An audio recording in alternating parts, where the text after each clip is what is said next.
Oh, oh. I guess wait. I'm not hearing the dragons anymore, or say the wyverns. What's happening? Let's check Uh, we out. need we need to work on your narcolepsy.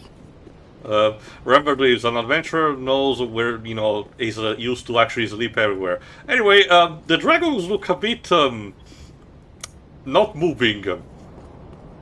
Um, Oh, when did that happen? um, guys, Uh, I don't know how to tell you, but we might have gotten a glitch. They died off screen. If oh no, I got it. It's like a Metal Gear Solid 3. If If you you leave wait it too too long, we long, just die. Okay, this actually happened to me in the first run that I did on my own, and I think it's only for this console version. Keep in mind, this is the most patched version. That's Wow. says a lot. But the thing is that if I understand correctly, and if I had to guess at the very least, it might be a case where when I get to fight the puzzle man that is controlling the dragon on the right, the green, dragon, wyvern, that potentially freezes them, and if I die after that, they basically become this, the game does not count them as properly spawned as models, but I still need to properly defeat the puzzle man, so let's go do that just now. well, that was lucky. And if I understand correctly, it's not like a one-off thing, so fun times ahead. Well, again, if we're lucky enough, we should be able to actually defeat make the dragon disappear now. Go. I just need to watch out for all these bombing undeads. In the meantime, another thing that I did was actually finding the necessary materials to finally upgrade the Sword of Pharaoh to +5, so it's finally at its maximum potency.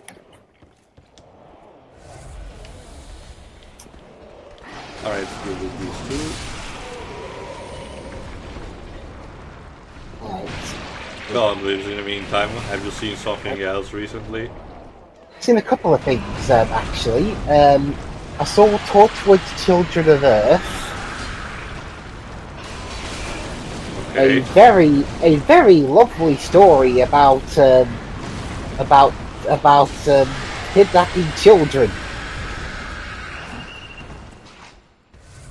There you go. And death. I got a Another really scary shit. And I got. And I got Lives. And for once, Peter Capaldi not being the scariest character. Anyway, there you go. That makes the green dragon disappear, and I get they got a couple of embers and also an Archtitanite shard, which means also it allows me to check a bit onto the balcony. Under normal circumstances, quote unquote, this would allow me to also get down there and pillage all the trophies. We'll have to do the same for also the other dragon, but that means that we're not done. We still have to properly move in the inside area.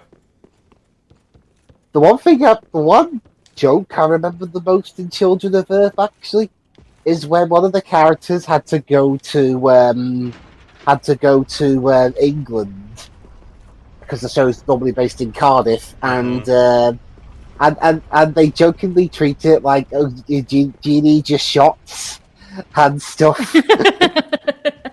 I'm like, it's the same. We're all part of the same group here. Yeah, we need our shots. For what? You're not going to get England cookies. Also, That's just what people from England would say. There is no shot that can cure you from being shanked in the street, so... I mean, that is the shot. Oh, okay, fair enough. What the hell? I've also seen the first Final Destination film. I am not a particular fan of that series expressed in the past, but... alas. The first one's solid Tony enough. Todd is easily the best thing about those movies. I mean, well, he's only in one scene in the first one. Obviously, but keep in mind, these are recurring characters. I will not tell you exactly what that entails, because it's a spoiler. I did see like the one scene they uploaded for free on YouTube of the most recent film. Yeah, Shiri? I've seen a few of those movies. Don't tend to watch them more than once. I'm spacing mine out enough so that I'm decently enough informed for Bloodlines. Okay, don't remember, aside from Tony Todd, I don't remember how much tight in terms of continuity it is, as in having recurring characters, because, spoiler glimpse, not many people survive these movies. No. I know that Ali Larter, who was in the first movie, came back for the second. In case you don't know, she played Claire Redfield in the Paul W.S. Yeah, Anderson I remember Resident that. Evil movies. We did mention when we commented on the movies. And it's interesting because Final Destination was actually the product of a couple of X-Files alumni. So, ex-Fox alumni. Huh? Yeah, except funnily enough, Final Destination has nothing to do with Fox. Obviously. It's New Line Cinema / Warner Brothers. Mm-hmm. Rolling Cinema had a lot of solid horror movies that the franchise that they own. At one point, they were owning both Nightmare on Elm Street, Texas Chainsaw Massacre, and Friday the 13th. Things got a bit scattered, and for the better. Friday the 13th, I think, now is in the hands of Paramount, I think. New Line Cinema is in a deal with the Wes Craven estate for Nightmare on Elm Street, but we don't really know what they're doing. Supposedly there's a series in the works, but nothing has happened so far. And as you know recently, Netflix is actually dealing with what's it called, Texas Chainsaw Massacre. But honestly, it hasn't been particularly great. Hellraiser has actually fared better with its reboot, so there is that. Yeah, the most recent Friday the 13th was 2009. Mm-hmm. And again, considering how scattered that franchise was to begin with, and dispersed into different pieces, okay, the continuity is fine for the most part, but it's Friday 13 is a big showcase on the fact that the lack of a budget unfortunately meant not a lot of impressive things could happen. Like most infamously, part 8, I think, which is Jason is it's supposed to be called Jason Takes Manhattan, but it's mostly instead joked as Jason Takes a Boat to Manhattan, because they couldn't film that much in New York. And as such, they also had to work with the limited resources all over the place. So most of the movie is basically Jason on the boat. And the ending is also very weird because it's Jason being dumped in the New York sewers, which regularly flush away radioactive waste. I'll have to ask Jover if that's what really happened. Alright, let's see about these shortcuts. If we take this elevator here, if I recall correctly, it takes me down to the entrance of Lothric Castle, but it basically, we don't need to go there, we need to move forward, but it very basically unlocks that shortcut. Let's see.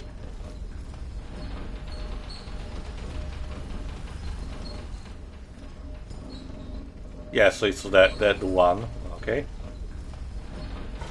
Alright, moving forward. I still enjoy it as a guilty pleasure, Freddy vs. Jason, but it has still problems at the end of the day. It's still kind of a miracle, the movie that we got, because as Linkara mentioned in recapping the movie, a lot of the early drafts of the movie were, pointed out, and we might have gotten something even worse. Like there was one version where apparently the two characters barely fought each other. One, they were trying to be going in a meta direction similar to what Wes Craven's New Nightmare was doing, as in, oh, these are fictional characters coming to life, but, without being clever. And another where they were basically at the mercy of original villain Do Not Steal, called it, believe it or not, Thanos. So, again, I still like the final product, even if it has, severe flaws. And I kind of wish we could have got the Freddy vs. Jason vs. Ash sequel, which crossed over also with Army of Darkness, Evil Dead, mostly because. Let's take the Contraptors not moving. Mostly because it kind of was partially foreshadowed because one of the props in the Friday 13 movie is the Necronomicon Ex Mortis, so there is that. Alright, let me put some light and use the binoculars to show, is that a mimic? Dwaves, what do you think? Pay attention to the chain. I think it's a mimic. I think it's different from the last one, so maybe yes. Alright, let's give it a try. Nope, it's fine. Again, let me use the binocular again to give you a reminder. The big clue for you is the chain. If it's curved like that, it's just fine. If it's straight, then it's a mimic. Is that how it works? Yeah, usually. Yeah, like I said, there's also the fact that if you pay attention, the chest has to breathe a bit, so it opens partially the mouth a bit. It's actually relatively clever.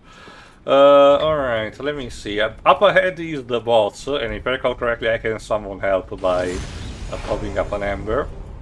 Because if I recall correctly, there should be a summoning sign of Egon of Karim somewhere here.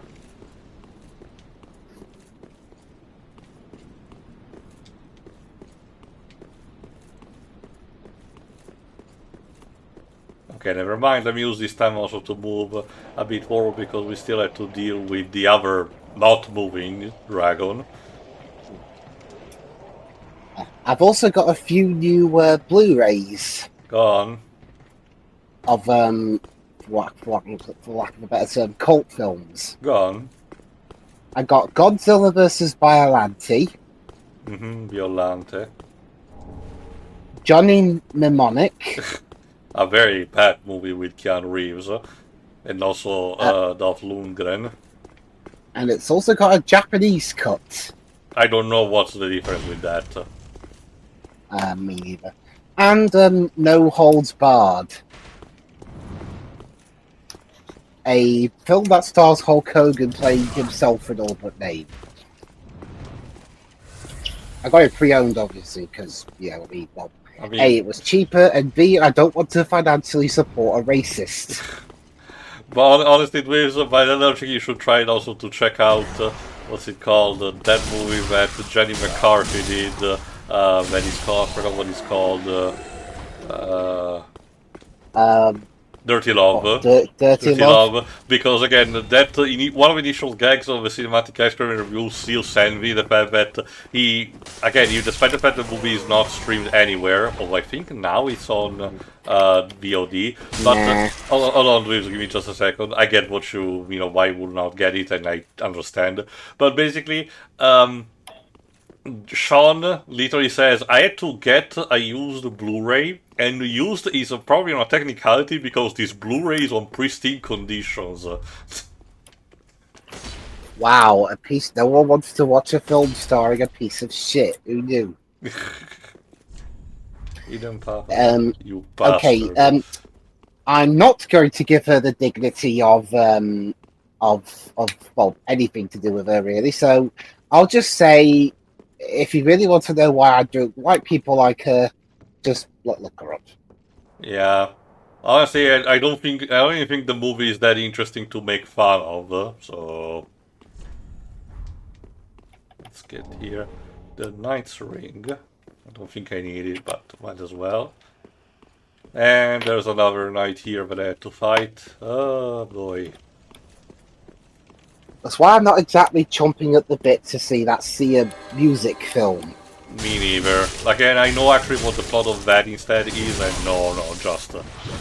Yeah, I'm not doing that either. Even without that, the production, story, and everything is big yikes. Big yikes. Honestly, wow. Music is a film that offends everybody, including actual music enjoyer, because I don't even think the music in that is particularly good. But again, that's basically the least of that movie's problems. Yeah. Anyway, just to mention, with this shortcut when you unlocked, look at that. It's the statue of the Altar of Sunlight. So, there you go, and we get the Praise the Sun gesture. Let's see, we have a bunch of sunlight metals as well. It's the same statue that was in the first game, complete with the same kind of broken pedestal and everything. And in the Pix Wings Firstborn, like I said, the guy that was ostracized. Alright, it's put to the test again, because let's see if you remember the lesson that I told you a few minutes ago. Is this a mimic? Lives. It's got a. I mean, I could have swore I saw that tail twitch. I'm gonna say mimic because I guess they're. I guess they tried to hide, but you tried to like on it, and I swore I saw it twitch. Let me try it again, like this. Okay. How about it, Twibs?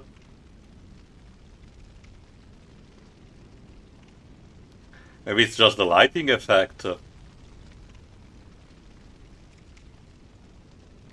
What about you, Shiro, in the meantime? I don't want to take any chances. I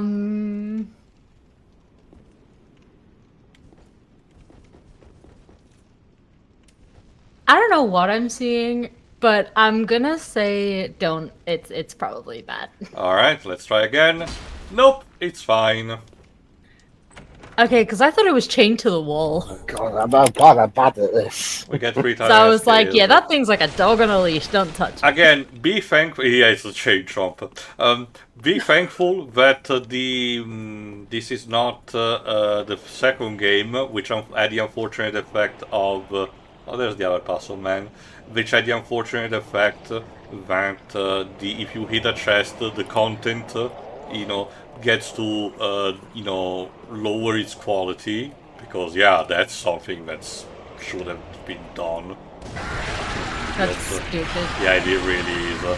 Like I'm still fine with Dark Souls 2 on a lot of things, but that one is just dumb.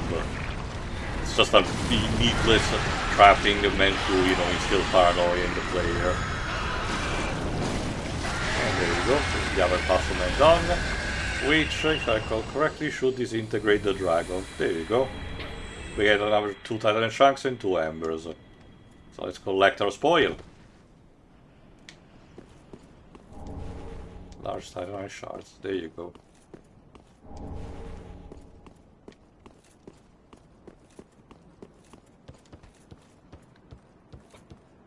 Oh goody, we have a third chest, so let's see if you learn the lesson the third time. Dweebs! Is that a mimic? Can't quite see. Let me use the binoculars. I can see it now. Yep, mimic. It's not in a circle. Shiroi? Yeah, it's a mimic. Alright, here we go. Ding, I just saw ding, it move ding! too. Yeah, I just saw it move as well. Let's beat the shit out of it so we can get the loot. Ow. No, wrong item! Why didn't you just use the sword? I was trying to heal, but... Braille Divine Tome of Lothric. And from the mimic we get the Sunlight Straight Sword. More stuff tied to the Sunlight Warrior Covenant. I don't like that they're that tall. They're done basically on purpose. Believe it or not, I think I mentioned in the past, but just for kicks, the design of the chest with teeth and everything, if I recall correctly, actually premiered more in Dragon Quest, because instead the classic Monster Manual design of a mimic was more in a casual, like, shape-shifting blob that could, change its appearance, however they so desired. But instead it was thanks to Akira Toriyama, who decided to put more of a goofy spin, that the more iconic type of design was born and used afterward. Which honestly, it's an upgrade. It really conveys the effect of just, something that wants to eat you if you open it up as a trap. Alright, let's go beat up the boss, or at least try. Again, if you noticed with the layered level design, this part of the end part of the game, it's kind of having more bite-sized stuff, and I think it might be also a bit of a detriment to the game, because once you get to know a bit of the level design, it starts to become, you know, easy to just plow through. Where the dungeon that we're about to get after this boss is actually still relatively long, so it actually compensates for that at the very least. So, oh god, it's still going. Maybe they did it for convenience sake because of the types of bosses you were going to be dealing with. Potentially, but as people speculate more, instead it's about the fact that, much like with the other Souls-like games, a lot of the content was reworked hastily at the last second. Because, again, sometimes it was for throwing off people, sometimes it was Miyazaki deliberately wanting to change the plot, you know, because he felt that it was not going to reaction. And we do know that even more so in this game, oh fuck, even more so in this game, the plot was supposed to go very differently, involving more... Okay, let me try again. Let's respawn. Involving stuff like time travel in between locations, between stuff like the end of the world till a less broken state, and so on. That's what the beasts that we fought of Sulvian were supposed to play a part. The speculation was that they were referenced, like I said, to the Hounds of Tyndalos Lovecraftian tale. Also, since I didn't brought it much to attention, let me see if I can put a good angle to show you. Yeah, that eclipse. Did I mention sporadically that Hidetaka Miyazaki is a fan of Berserk? Yeah, that might be a clue. But I don't recall us ever being on a boat in these games. Well, to be fair, Waves, the beginning cutscene of Dark Souls 2 did have the character partially on a boat for a bit. Yeah, and it's considered the worst one. Gee, what coincidence. Guess you can say that the boat went painted. Alright. Strange, I thought that I satisfied the condition to have Golden Karim's sign show up. Maybe it's actually hidden here. I don't remember exactly where it is supposed to be.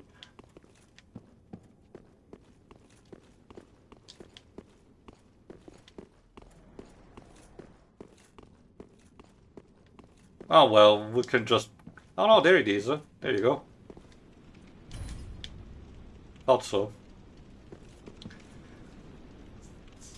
We forgot that this is the guy that was protecting the blind cleric, and because we've been good people and made sure to not harm her, he's actually paying, you know, a bit of homage. He first helped us with the Crystal Sage, and now he's gonna help us with this boss, which is... oh, that's another thing. Okay, these are a bit more hard to notice, but there are these flying beings that resembles a bit like human butterflies, a bit. Let me see if I can use the binocular to get a better view.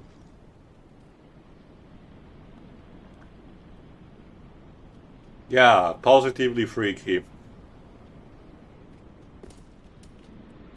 Alright, let's give it a try. Beware of lightning, yeah, I know. It's these creatures possessing a Dragon's Lair armor. Yes, we're having Ornstein for the third time in these games. Just in a more bulky way. This is his bulked up cousin. You should not be able to move that quick with a weapon that heavy. Boss is bullshit, Shiro, I don't know what to tell you. Egon really would appreciate some help.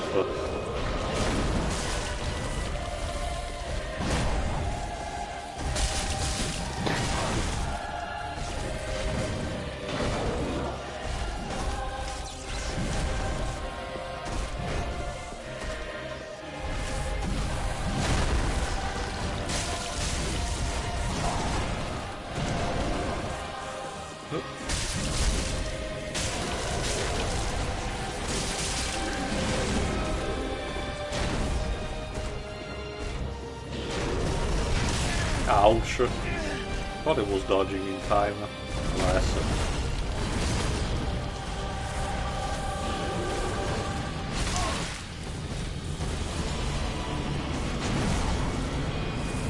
Still should be relatively doable.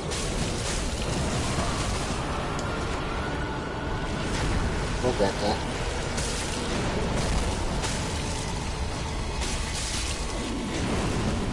The fact that I actually raised the sword actually helps considerably because I deal more substantial amount of damage. If I remember correctly, during the second halberd phase of the fight, some of the creatures will try to push a bit of magical damage by spewing a couple of projectiles from the side. Yeah, they're doing it now.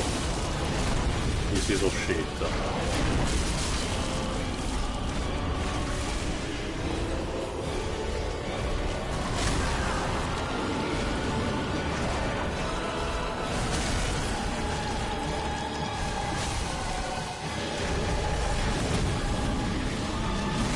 Dragons, like, okay, I think I'm like one of the few people that remember, every time I think of the word Dragon Slayer, I think of a story arc from a football soap opera drama series. We're done.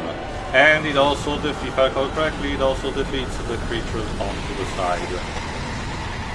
We get the Soul of a Dragon Slayer armor. We're gonna check the soul actually next time.